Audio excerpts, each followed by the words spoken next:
안녕하십니까. 해운대 부민병원 박억순입니다. 자, 염증과 수복 두 번째 시간이죠. 지금은 급성염증 간단하게 정리하고 만성염증과 수복에 대해서 이제 얘기하도록 하겠습니다. 자, 이거 제가 한번 만들어 봤는데요. 이게 보시면 급성염증을 한 큐에 끝내자. 어떻게? 원래 염증의 단계가 있었죠. 5R이라고 해서 recognition, recruit, 그 다음에 remove, repair, 아니다, 레귤레이션, 리무브 이렇게 되겠죠. 자, 인지입니다. 인지. 침입 인자 인지 어떻게 한댔죠? 우리 몸에 있는 세포에서 수용체가 있더라. 백혈구에서도 물질을 내보내더라. 미생물 자체에 뭐 당이나 여러 가지 이런 것들을 디텍션하는 단백질들이 있더라. 그 다음에 이제 인지를 했으니까 해결을 하려면 혈관이 받쳐줘야 되죠. 혈관이 확장됩니다. 보통 누가 작용을 많이 하죠? 히스타민 같은 것들. 그래서 혈관이 늘어나니까 혈류량도 늘어나고 속도도 떨어지고 점성도 찐득찐득해지고 저류가 스테이시스가 생기니까 백혈구가 잘 나갈 수 있다. 나갈 수 있도록 혈관도 또 어떻게 하죠? 내피세포가 수축되거나 탈락되면서 구멍을 만들어주죠. 그러면 이제 백혈구는 어떻게 하느냐? 우리 경찰들은 혈류량 따라서 쭉 가다가 떼굴 가까이 오죠. 변년화, 미그레이션 되가 마지네이션이라고 하죠. 마지네이션 됐다가 구릅니다. 인테그린, 셀렉틴, 인테그린 하면서 부착 딱 하죠. 부착 딱 하고 난 다음에 유주, 미그레이션, 그다음에 케모탁시스에 의해서 문제가 되는 지점에 가서 포식작용을 하는 거죠. 포식작용은 인식하고 섭취하고 데그라데이션이라고 소화시켜 버리는 거죠. 이렇게 되고 나면 림프나 이런 것들이 양이 많아져서 다시 흡수를 하게 되는 거죠. 자, 국소적인 거는 종기, 엉덩이 종기 얘기했었고, 전신 거는 편도염, 열나고 백혈구 수치 올라가고 뭐 이런 얘기했었죠. 염증 매개 물질을 한번 꼭 봐두시는 게 좋습니다. 한 놈이 하는 역할 봐주는 것도 좋고, 또 아까 전에 언뜻 그 역할, 염증 반응에서의 관계되는 염증 물질 이렇게 하더라도 이놈 잘 알아놓으면 나중에 제가 단언하건대 양리학 표현합니다. 그래서 제가 쭉 강의해 보면 해부, 생리, 병리까지 쭉 하고 나면 양리는 아주 쉽죠. 근데 그 준비 아무것도 안 되고 양리 시작하면 아마 피를 토할 수가 있다는 거죠. 그래서 요거는 조금 눈에 잘 익혀 놓으면 굉장히 도움이 많이 됩니다. 자, 그 다음에 이제 아직 급성염증 끝난 게 아닌데 급성염증의 형태가 있습니다. 형태가 있는데 급성염증 오는 게 우리 눈으로 어떻게 보이느냐 이렇게 이해하시면 돼요. 일단 장액성, 쉽게 얘기하면 물집입니다. 베지클. 블리스틱 하는 건 전에 해부학 시간에 했을 건데요. 표피와 진피 사이에 물집이 잡힌다는 거죠. 물이 차는 거죠. 그래서 이거 터트리면 된댔어요, 안 됐어요? 터트리면 진피가 노출된다. 진피는 혈관들이 있다. 인펙션이 잘 된다. 그래서 화상이 있을 때 물집을 함부로 터뜨리지 마라. 병원에서 굉장히 아이셉틱하게 해라. 뭐 이런 얘기죠. 장액성 염증은 수포입니다. 수포. 수포 쉽게 얘기하면 계속 지속적인 자극이 있으면 수포 생길 수 있죠. 자, 이런 식입니다. 수포. 이거는 이제 블리스트고 이게 이제 베지클입니다. 그러니까 바이러스 있죠. 이게 헐퍼스, 헤르페스 이런 것들이나 아니면 이제 그거 뭐고 대상포진 같은 거 오면 이런 식으로 보이는 거죠. 바이러스 감염에 의한 급성염증일 때 베지클이 보일 수 있다 이 얘기입니다. 그 다음에 이제 섬유소성 염증인데 흉터입니다. 흉터. 파이브로시스 흉터 이렇게 생각하시면 되고, 화농성 염증은 놈이 찬다는 거죠. 압세스. 아까 엉덩이에 종기 이런 얘기했죠. 짤면은 고름이 쭉 나오죠. 근데 보통은 이런 균들을, 농양의 균들은 언에어로브입니다. 그러니까 공기를 먹고 사는 세균들이 아니에요. 사람 세포나 뭐 이런 것들은 전부 숨을 쉬어서 ATP를 만들고 산소하고 글루코스가 있어야 항상성을 유지하지만 세균 중에는 대단해요. 산소가 없어도 사는 놈이 있다고요. 언에어로브라고. 이런 놈들이 보통 농양, 종기 뭐 이런 것들 원인이 되는데, 이런 놈들 원인은 옛날에는 뭐 앞에도 고약 바르고 다 소용없어요. 그냥 간단합니다. 구멍만 내서 산소만 씌워주면 금방 해결됩니다. 여러분 아마 경험 있을 거예요. 이런 손 옆에 이렇게 가시래기 같은 거 띄고 나면 약간 농 같은 거 차여 있는데 어떻게 하면 해결되죠? 짤면 해결되죠. 뭐 그런 거하고 비슷한 겁니다. 그래서 외과적인 절제스러운 IND, 인시전 앤 드레니지가 필요할 수가 있다. 여기 이제 CT 보면은 폐농양, 렁 압세스 하나 보여드리는 거고요. 그 다음에 이제 궤양 같은 게 있을 수 있습니다. 얼서 같은 것도 염증의 반응이다. 이게 보시면 표면에 괴사가 있어서 탈락을 하게 되면 이 주변으로 이제 회복 단계를 거치게 될 수 있죠.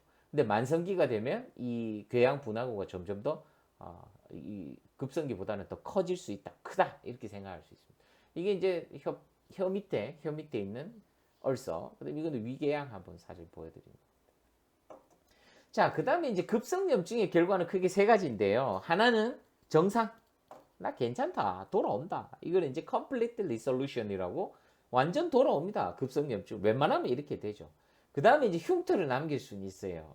이거 굉장히 좀 심한 염증이었는데, 이거 대상포진도 굉장히 심하게 앓고 나면 흉터가 이렇게 슬쩍 남는 경우가 있거든요. 그래서 흉터가 있을 수 있다. 그 다음에 아니면 만성염증으로 가는 거죠. 이렇게 만성염증은 이제 곧 하겠지만. 그래서 급성염증은 어떻게 되나요? 여러분, 돌아옵니다. 흉터를 남깁니다. 만성으로 넘어갑니다. 이렇게 생각하시면 됩니다. 이 그림 보여져 있죠? 예, 이게 지금 급성염증이고 혈관 변화, 혈관 늘어나고 내피세포 떨어지거나 줄어들고 호중구가 출동하고 히스타민, 프로스타글란딘, 브래드키닌 여러 가지 염증 물질 떡이 돼 있죠. 결국 어떻게 되느냐? 회복될 수 있죠. 완전 용해가 되면 정상 상태로 깨끗하게 회복됩니다. 고름도 생길 수 있죠. 어쨌든. 근데 이것도 기질화가 될 수 있다는 거죠. 스카를 남길 수가 있다는 겁니다. 흉터가 남을 수 있어요. 고름 굉장히 많이 차 있다가 잘라내고 하면 완전 깨끗하지는 않고 약간 흉터가 남을 수 있다는 거죠. 혹은 만성염증으로 돌아갑니다. 만성염증은 세상에 이 염증 안에 혈관도 생기고요. 그 다음에 단핵구, 아까 전에 호중구가 아니라 다른 염증 세포가 있댔죠. 그런 다른 종류의 백혈구들. 그래서 이런 놈들도 흉터를 만들 수 있다. 그래서 급성염증 결과는 이렇게 바뀐다는 거죠. 자, 이게 이제 총정리입니다. 급성염증의 총정리. 앞의 시간과 지금 시간. 요 한 장의 슬라이드로 모든 걸 다 연결해서 말할 수 있다는 거죠. 자, 간단히 단어들을 연결해서 한번 볼까요?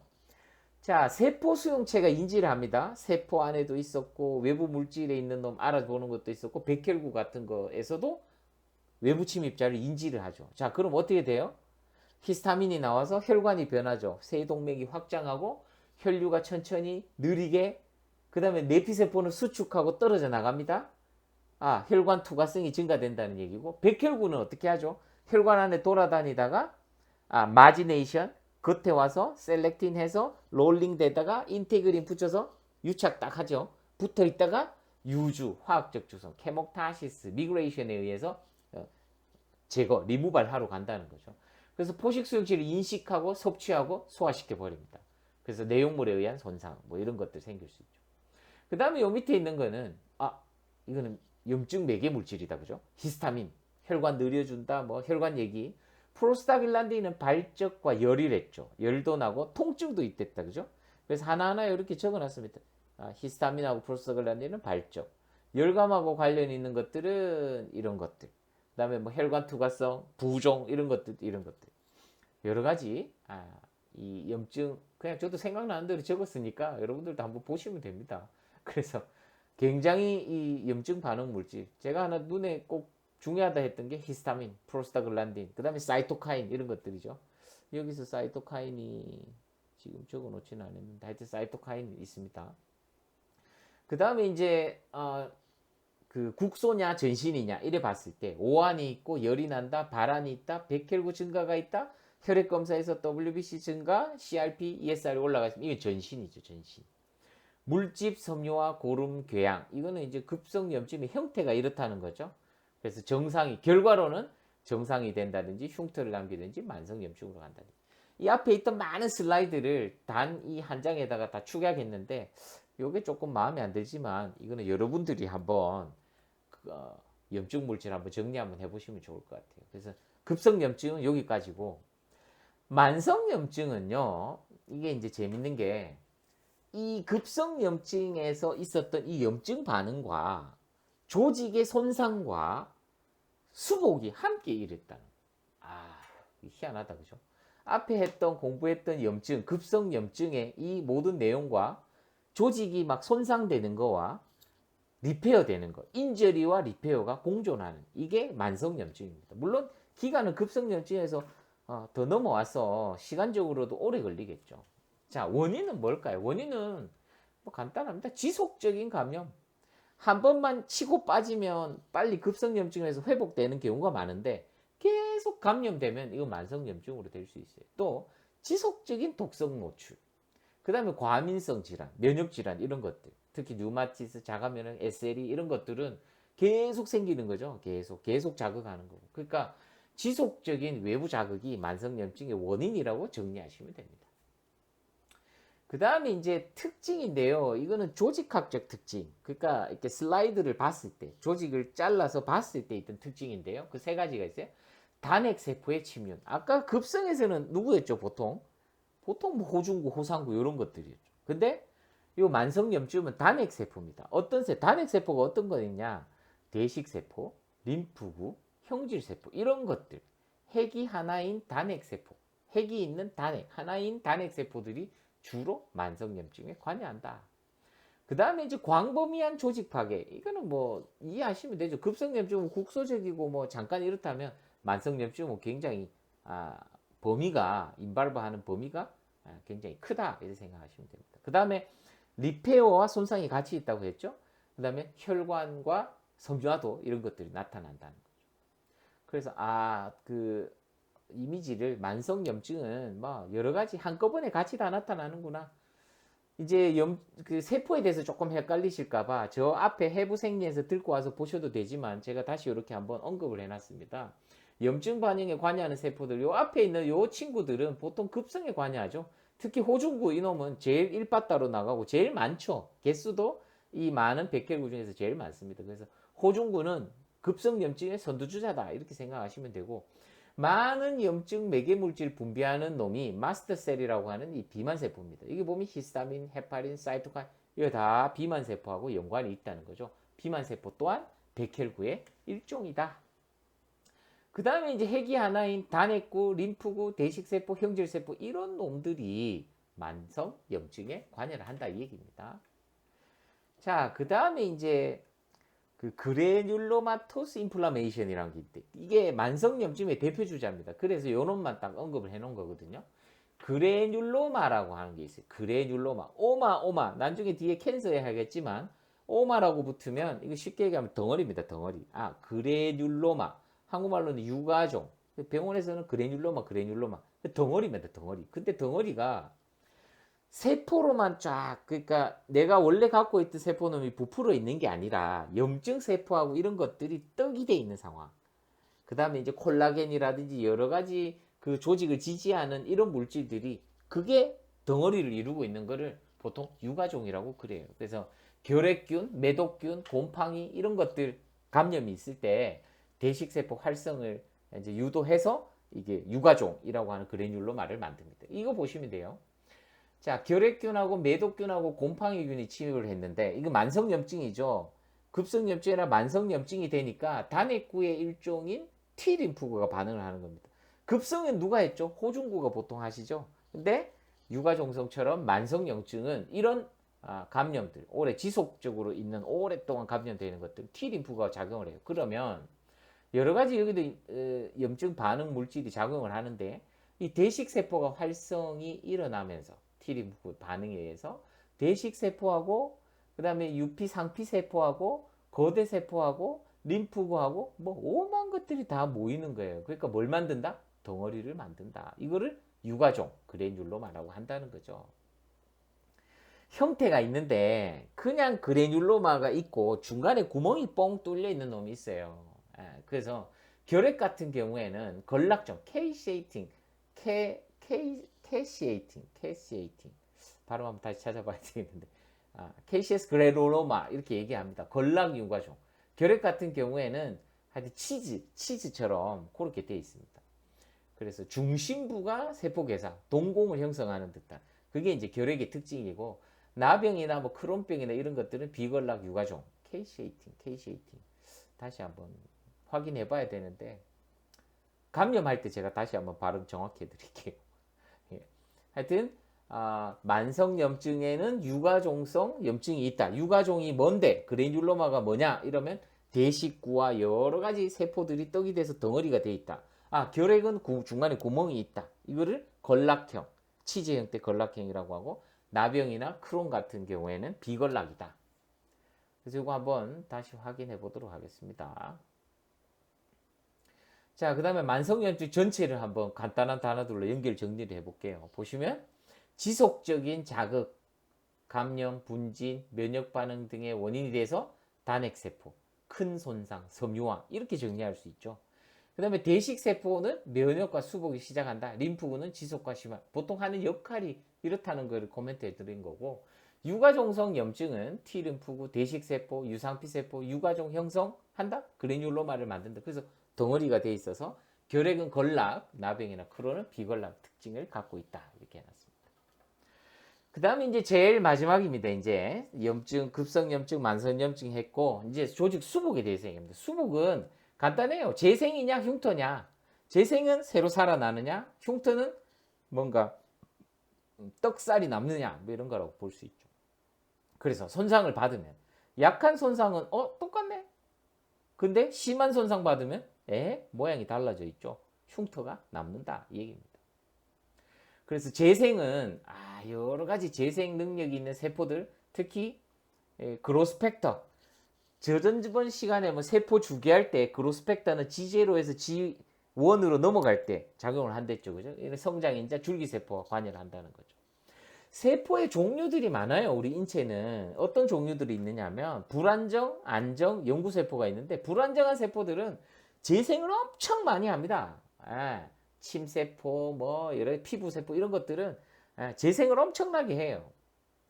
근데 안정세포는 가만히 있다가 자극이 탁 주어지면 G0에서 G1으로 가는 세포들, 뭐 간이나 콩팥이나 이런 세포들은 그래요. 근데 영구세포도 있습니다. 이거는 재생이 안 된다는 거죠. 이 재생 안 되는 대표 주자가 뇌와 심장이죠.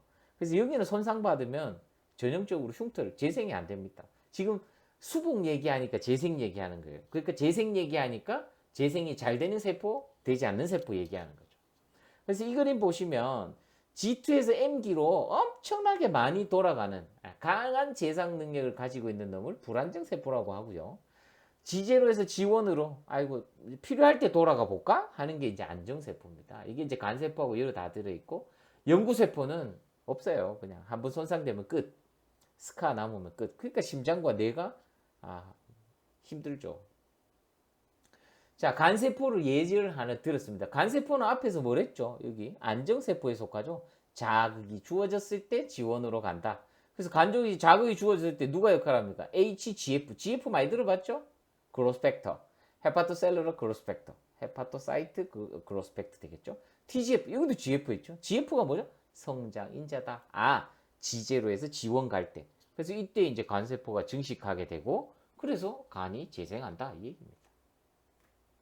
자, 이제 흉터 얘기하면 끝나는데요. 결합 조직의 축적, 그러니까 콜라겐 성분이라든지 여러 가지 주변, 우리 세포 옆에 있던 그런 매트릭스 조직들이 모이고 하면 흉터가 생긴다는 거죠. 흉터는 혈관, 그 다음에 이제 유가조직. 유가조직은 아까 만성염증에서 어떤 얘기했죠. 대식세포나 이런 것들이 뭐 모여갖고 떡이 되는 덩어리 형태 된다는 거. 그 다음에 이제 결합조직의 재구성, 리모델링이 된다는 거죠.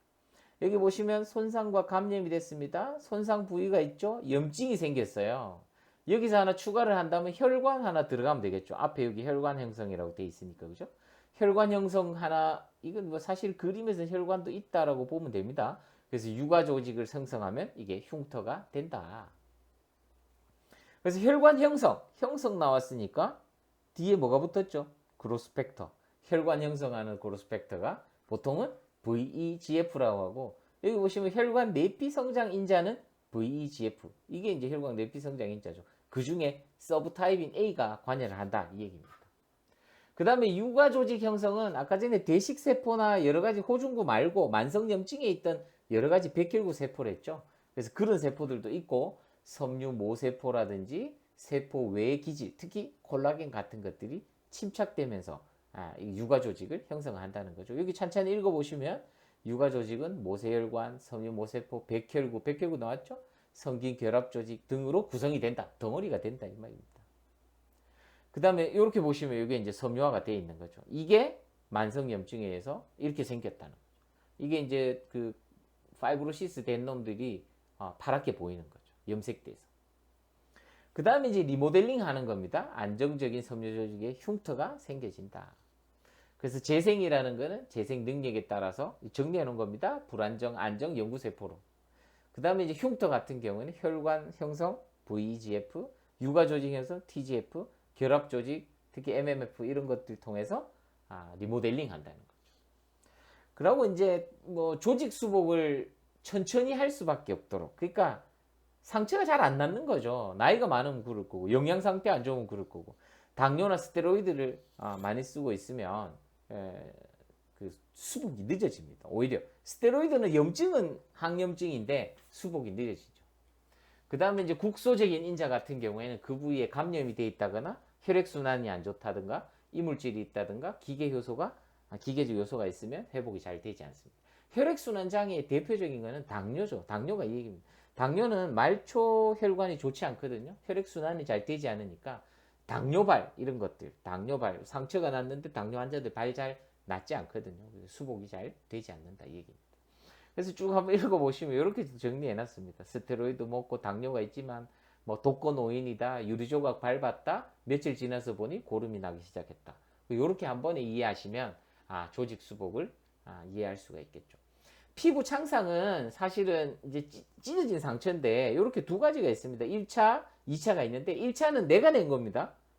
외과적인 절개해서 봉합하는 과정.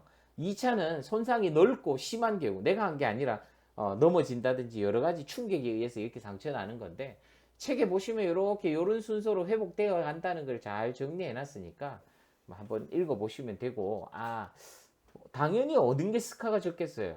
내가 찢어 놓는 게 스카가 적습니다. 그래서 인시전 넣는 게 적어서 일반적으로 병원에 왔을 때 이게 외상으로 해서 라세레이션 크게 이렇게 돼 있으면 이 모양을 좀 맞추어서 붙여주는 것도 흉터를 적게 내는 방법일 수가 있죠. 요거는 이제 임상적으로 조금 중요한 내용인 거 한번 보시면 됩니다. 실밥 제거하죠. 우리가 꼬맸으면 눈꺼풀 같은 경우는 2, 3일, 얼굴은 4, 5일, 일주일 이내입니다. 그리고 이제 앞가슴 이런 쪽은 한 10일 정도 되고 몸통은 보름 정도 되죠. 그리고 활동이 많아요. 관절 부위라든가 이런 데는 길게는 3주까지도 봅니다. 그리고 관절은 14일 정도 보는데 움직이는 곳은 더 오래 놔둔다고 보시면 됩니다. 그리고 이거 중요한 게 피부 강도가 실밥 뽑고 나봐야 겨우 10%밖에 안 돼요. 그러니까 이런 사람이 있어요. 실밥 풀었는데 이게 잘 붙었는지 벌려보는 사람이 있어요. 벌리면 벌어집니다. 그럼 다시 꼬매야 돼요. 왜? 강도가 10%밖에 되지 않는다. 석 달 지난 후에도 7, 80%예요. 그래서 굉장히 오랜 시간 걸려야 스카가 있는 흉터 조직이 정상처럼 돌아온다는 겁니다. 그리고 뭐 조직 수복 이상은 대표적으로 뭐 켈로이드 같은 게 있겠죠. 켈로이드는 앞에 이제 보시면 뭐 콜라겐 축적이 좀 과하게 되면서 상처 회복하고 나면 굉장히 이상하게 낫는 그런 것들 볼 수 있다는 거죠. 자, 오늘 굉장히 많은 얘기 좀 긴 시간 했는데 1분만 더 간단히 정리를 하겠습니다. 염증의 원인을 구분을 해라. 이게 포카라, 로컬한 염증인지 아니면 전신적인 시스템적인 염증인지 구분해라. 치료가 달라진다. 그 다음에 이제 염증 반응은 사실은 인지를 하게 되고 혈관 반응에 의해서 늘어나고 구멍이 뚫리고 백혈구가 와서 해결을 하죠. 그죠? 뭐 이런 얘기들.